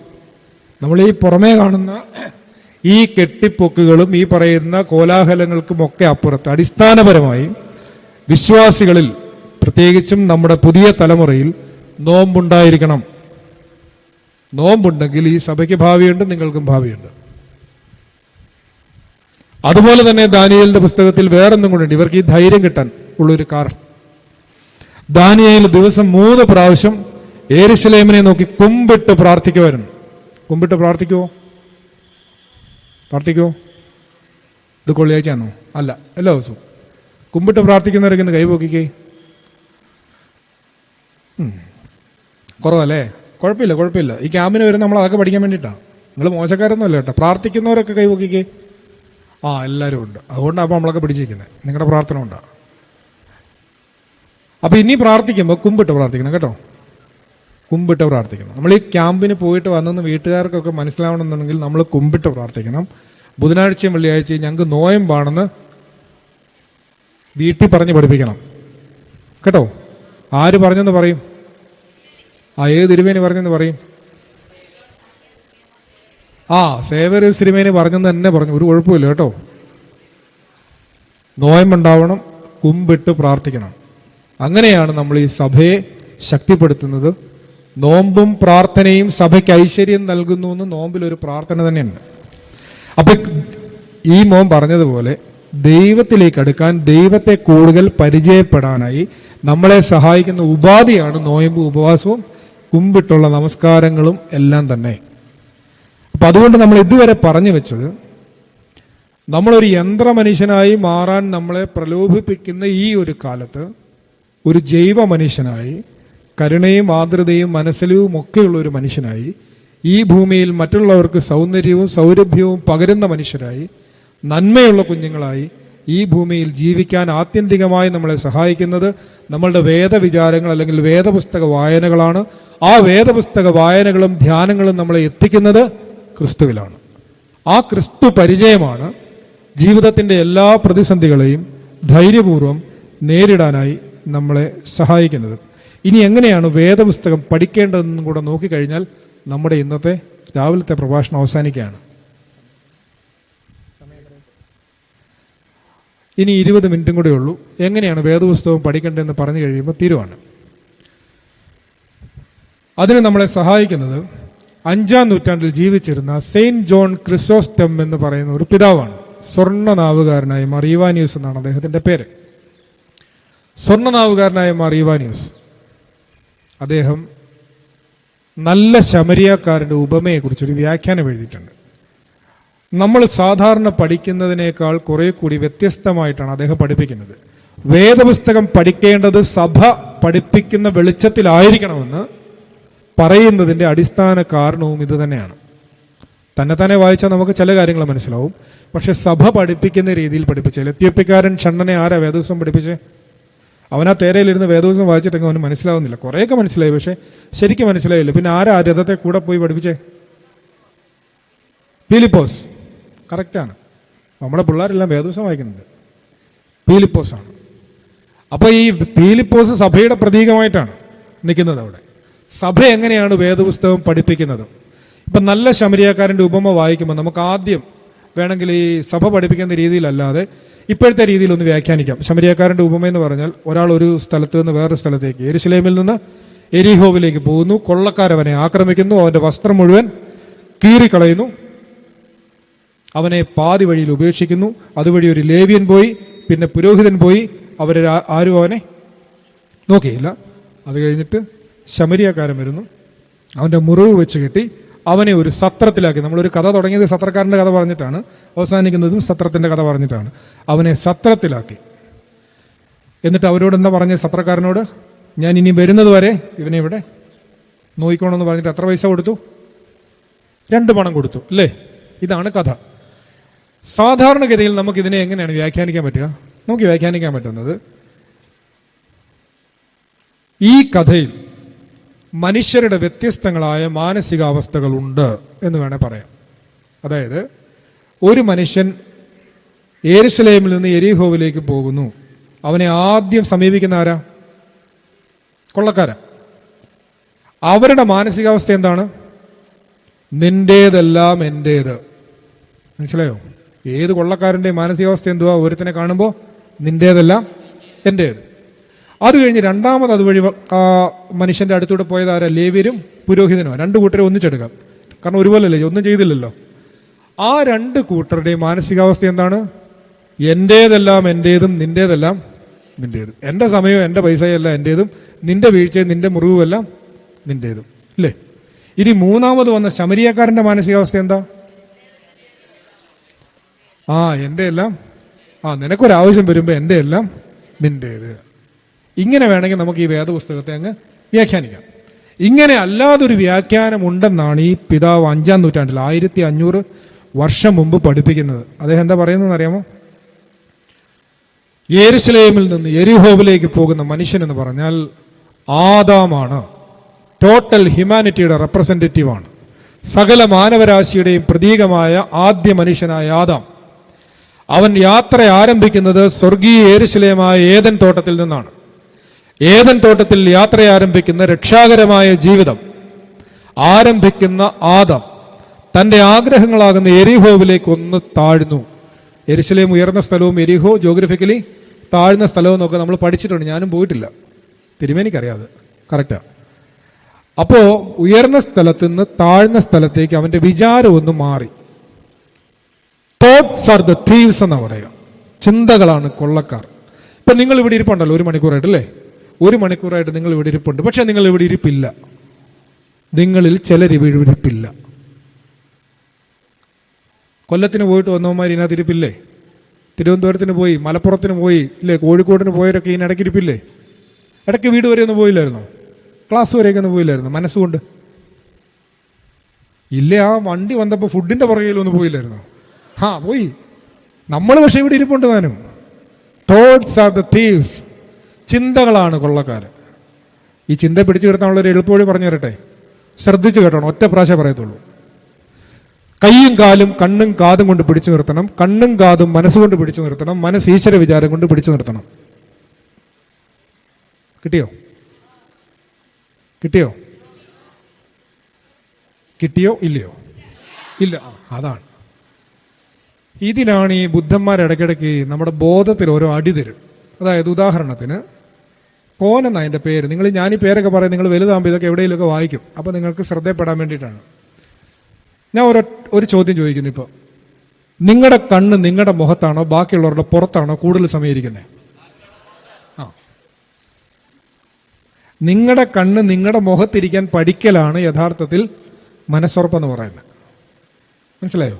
അത് കിട്ടണമെങ്കിൽ കൈയും കാലും കണ്ണും കാതും കൊണ്ട് നിയന്ത്രിക്കണം. മനസ്സിലായോ? കണ്ണ് പോകുന്നിടത്തോട്ടാണ് കാല് പോവുള്ളൂ. ആവശ്യമില്ലാത്തത് കേൾക്കുന്നിടത്തോട്ടാണ് നമ്മൾ കൈയും കാലും കൊണ്ട് പോകുന്നത്. മനസ്സിലായോ? അപ്പൊ കണ്ണും കാതും നിയന്ത്രിച്ചാൽ കൈയും കാലും നിയന്ത്രിക്കാം. അപ്പൊ ഈ കണ്ണും കാതും നിയന്ത്രിക്കാൻ പറ്റുമോ? അത് വലിയ പാടല്ലേ? വലിയ പാടാണ്. കണ്ണും കാതും നിയന്ത്രിക്കണമെങ്കിൽ മനസ്സുകൊണ്ടേ നിയന്ത്രിക്കാൻ പറ്റുള്ളൂ. ചിന്തയെ പിടിച്ചു നിർത്തുന്നതിലൂടെ നിയന്ത്രിക്കാൻ പറ്റുള്ളൂ. ആ ചിന്തയെ പിടിച്ചു നിർത്തണമെന്നുണ്ടെങ്കിൽ ചിന്ത എവിടെയെങ്കിലും കെട്ടിയിടണമല്ലോ. എവിടെ കെട്ടിയിടുക? ഈശ്വര വിചാരം, ദൈവ വിചാരത്തിൽ കെട്ടിയിടണം. അതിനാണ് ജീസസ് പ്രെയർ പോലെയുള്ള പ്രാർത്ഥനകളൊക്കെ നമ്മളെ പരിശീലിപ്പിക്കുന്നത്. നമ്മുടെ പാരമ്പര്യത്തിൽ കുരിയേലായിസോൻ എന്നുള്ള പ്രാർത്ഥനയൊക്കെ കേട്ടിട്ടില്ലേ? ആവർത്തിച്ച് ഇങ്ങനെ ചൊല്ലിക്കൊണ്ടേയിരിക്കുക. അപ്പം മറ്റു പല വിചാരങ്ങളിൽ നിന്ന് നമ്മളെ ഇങ്ങനെ രക്ഷിക്കും. ഇപ്പോൾ ഉദാഹരണത്തിന് ഒരു വലിയ തടാകം, ഒരു ലേക്കിൻ്റെ അവിടെ പോയി നിൽക്കുക. പെട്ടെന്നൊരു മഴ പെയ്യുന്നു. മഴ പെയ്തപ്പോൾ നിങ്ങൾ ആ തടാകത്തിൽ നോക്കുമ്പോൾ ഓരോ തുള്ളി വെള്ളം വീഴുന്നിടത്തും ഓരോ ഫ്രീക്വൻസി ലെവൽ കാണത്തില്ലേ? ഇങ്ങനെ വട്ടത്തിൽ കറങ്ങത്തില്ലേ? നിങ്ങളൊരു വലിയ കല്ലെടുത്ത് ആ കുളത്തിൻ്റെ നടുക്കോട്ടെറിയുക. ഒരു വലിയ തരംഗ ദൈർഘ്യം അവിടെ ഉണ്ടാവും, ഫ്രീക്വൻസി ഉണ്ടാവും അല്ലേ? ഇല്ലേ? ആ കല്ല് അവിടെ ചെന്ന് വീഴുമ്പോൾ വലിയൊരു ഓളം വെട്ടത്തില്ലേ എന്ന് പറഞ്ഞതുപോലെയാണ് നമ്മുടെ ഹൃദയം ഒരു തടാകം പോലെ പലതരം വിചാരങ്ങൾ കൊണ്ട് പലതരം ഫ്രീക്വൻസികളിൽ കലങ്ങിക്കിടക്കുമ്പോൾ ദൈവമേ എന്നോട് കരുണ തോന്നണമേ എന്ന കുരിയേലായിസോൻ പോലെയുള്ള പ്രാർത്ഥനകൾ ആവർത്തിച്ചൊരു വലിയ കല്ല് പോലെ അങ്ങോട്ട് ഇടുമ്പോൾ നിങ്ങൾ വേറൊരു ഫ്രീക്വൻസി ലെവലിലേക്ക് പതിയെ ഉണരുകയാണ്. അതാണ് ഈ ജീസസ് പ്രെയറിൻ്റെ ഒക്കെ അർത്ഥം. നിങ്ങൾക്ക് ടെൻഷനൊക്കെ ഉണ്ടാകുന്ന സമയത്ത് ഇത് പ്രാർത്ഥിച്ചാൽ മതി കേട്ടോ. ടെൻഷൻ ഉണ്ടോ? എന്തുവാ ടെൻഷൻ? എന്തുവാ ആണോ? ടെൻഷൻ എന്ന് പറഞ്ഞാൽ എന്തുവാണെന്നറിയോ? അത് ഈ ടെൻസുമായിട്ട് ബന്ധപ്പെട്ട് ഈ കാര്യം അറിഞ്ഞാൽ മതി. മുറിയിലൊരു പാറ്റ ഉണ്ടെങ്കിൽ ആ പാറ്റയെ തല്ലിക്കൊന്നാൽ നിങ്ങളുടെ പ്രശ്നം തീരത്തില്ലേ? പാറ്റ ഉള്ളിടത്തോളം കാലമാണല്ലോ നമ്മുടെ പേടി നിൽക്കുന്നത്, ടെൻഷൻ നിൽക്കുന്നത്. പാറ്റയെ കൊന്നു കഴിഞ്ഞാൽ പ്രശ്നം തീരുന്നു. അപ്പോൾ ജീവിതത്തിൽ എന്തിനോട് പേടിയുണ്ടെങ്കിലും ആ പേടിയുള്ള സംഗതി അവസാനിപ്പിച്ചാൽ മതി. ടെൻഷൻ പേടിയാണെങ്കിൽ ടെൻഷൻ എന്നറിഞ്ഞാൽ മതി. ടെൻഷൻ ടെൻസുമായിട്ട് ബന്ധപ്പെട്ടാ കേട്ടോ. ഗുരു നിത്യ ചൈതന്യം എഴുതിയെന്ന് കേട്ടിട്ടുണ്ടോ? ഉണ്ടോ? ഇല്ല, കേൾക്കണം. അപ്പൊ ഗുരു നിത്യ പറഞ്ഞതാണ് ടെൻഷൻ എന്തുവാണ്? ടെൻസുമായിട്ട് ബന്ധപ്പെട്ടതാണ്. ടെൻസ് എത്ര എണ്ണം ഉണ്ട്? Past, present, future. അപ്പൊ നിങ്ങൾ ഈ വെള്ളിയാഴ്ച ഇവിടുന്ന് സ്കൂളിൽ നിന്ന് പോന്നപ്പോൾ നിങ്ങൾക്ക് ടീച്ചർ ഒരു ഹോംവർക്ക് തന്നിട്ടുണ്ടായിരുന്നു എന്നങ്ങ് വിചാരിച്ചേടാ. ക്ഷമിക്കടാ എന്നോട്. അങ്ങനെ അങ്ങ് വിചാരിക്കേ. അപ്പോൾ ടീച്ചർ ഒരു ഹോംവർക്ക് തന്നിട്ടുണ്ടായിരുന്നു. അതേത് ടെൻസാ?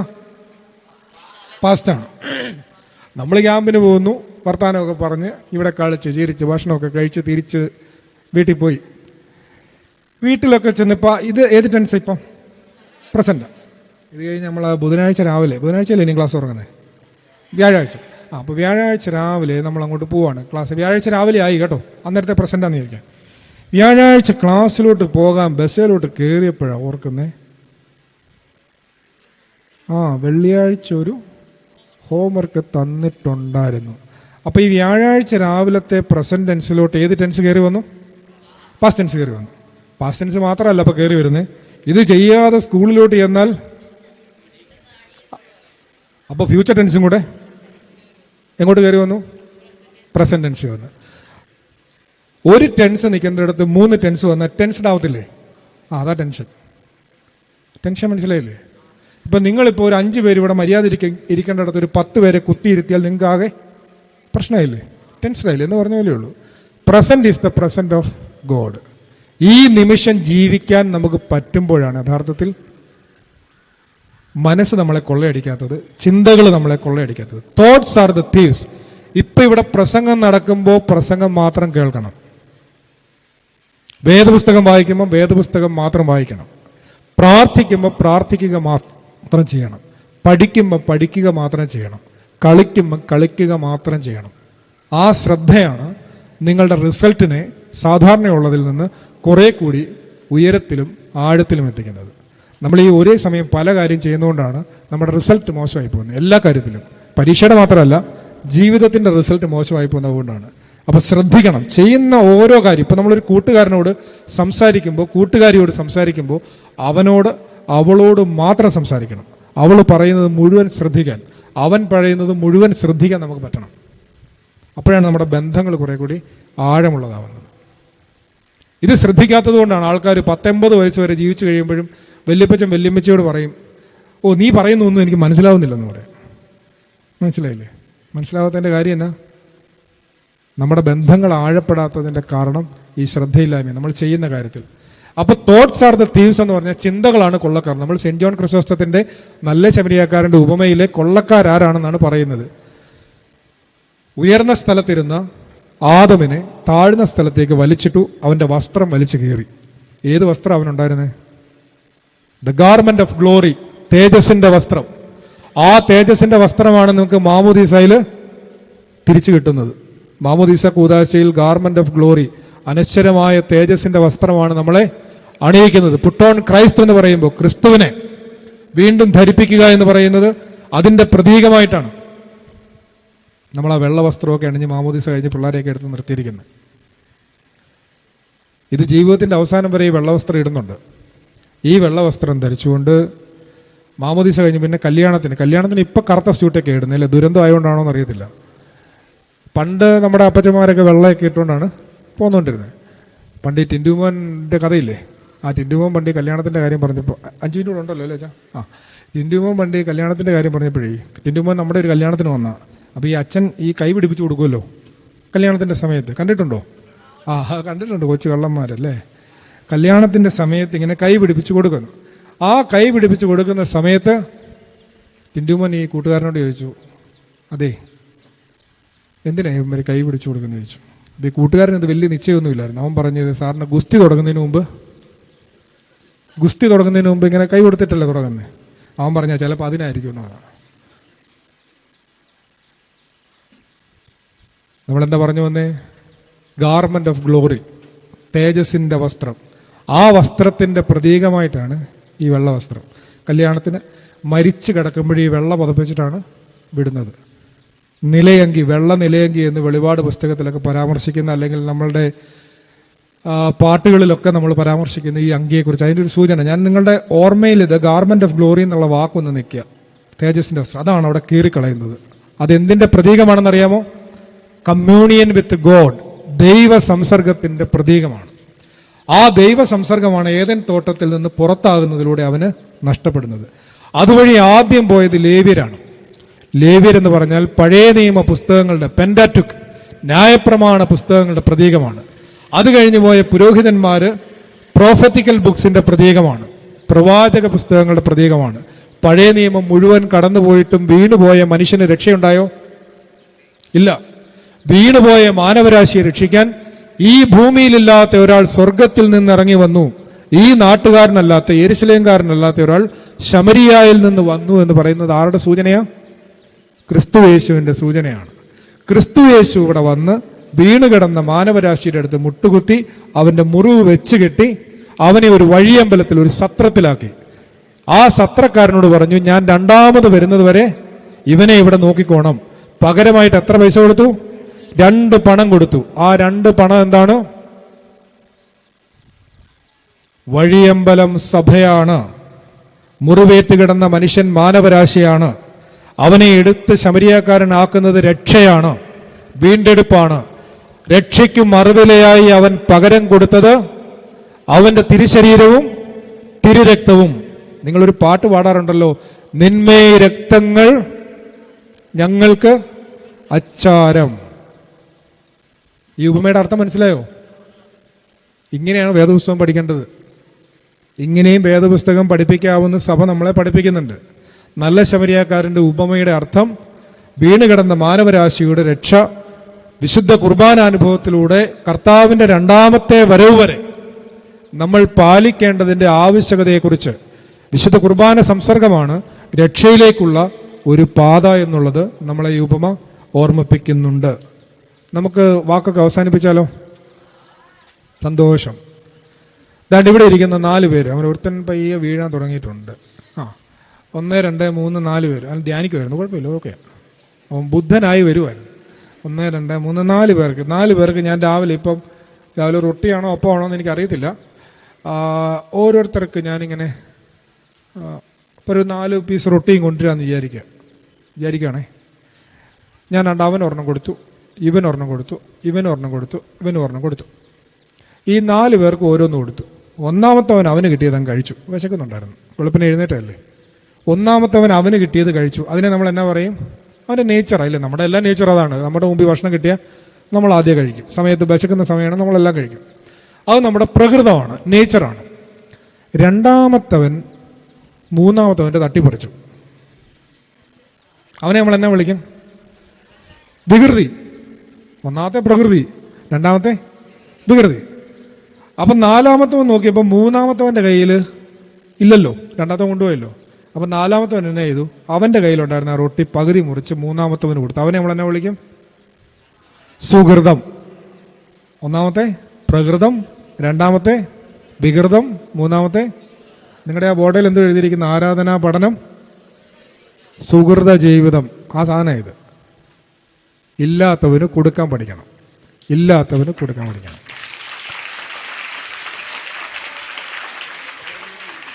അതാണ് രക്ഷയിലേക്കുള്ള പാത. രക്ഷയിലേക്കുള്ള പാത അതാണ് നമ്മൾ ആദ്യമേ പറഞ്ഞു വെച്ചത്. കരുണ എന്ന വാക്കുകൊണ്ട് മനസ്സിലായോ? കരുണയുണ്ടെങ്കിൽ മാത്രമേ സുഹൃത ജീവിതം നയിക്കാൻ നമുക്ക് പറ്റുള്ളൂ. അപ്പോൾ വേദപുസ്തകം പഠിക്കുന്നത് എങ്ങനെയാണ് നമ്മൾ പഠിച്ചു. വേദപുസ്തകം പഠിക്കുന്നത് കൊണ്ടുള്ള പ്രയോജനം എന്താണെന്നും പഠിച്ചു. ഇനി ഇതിൽ കൂടുതൽ ഇപ്പം നമുക്ക് ഈ 1 മണിക്കൂർ കൊണ്ട് പഠിക്കാനൊന്നും ഇല്ല. നിങ്ങളുടെ എല്ലാവരുടെയും നല്ല ശ്രദ്ധയ്ക്ക് പ്രത്യേകം നന്ദി. ഒരു കാര്യം കൂടെ പറയാം. നോമ്പ് നോക്കണം, പ്രാർത്ഥിക്കണം, ഉപവസിക്കാൻ പറ്റുന്നവർ ഉപവസിക്കണം, കുമ്പിട്ട് നമസ്കരിക്കണം. അങ്ങനെയാണ് ഈ സഭ മേൽക്കുമേൽ ഐശ്വര്യം പ്രാപിക്കുന്നത്. നിങ്ങളിലാണ് നമ്മുടെ എല്ലാം പ്രതീക്ഷ.